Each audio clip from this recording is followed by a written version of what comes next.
So in Premiere, select the timeline window and go into the File options. Select Export, then click Media. You can also press Ctrl M on your keyboard to do this. After this window pops up, make sure the H.264 format is selected and configure the rest of the settings how you want them. I suggest using the YouTube presets. Then click Export. If you want a more detailed guide on what each setting and value does, check out this guide right here.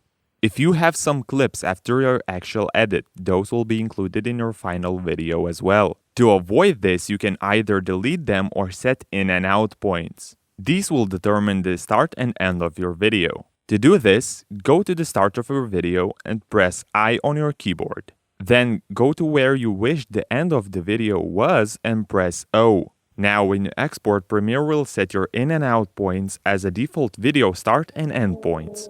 Feel free to suggest ideas in the comments below. Like and subscribe for now.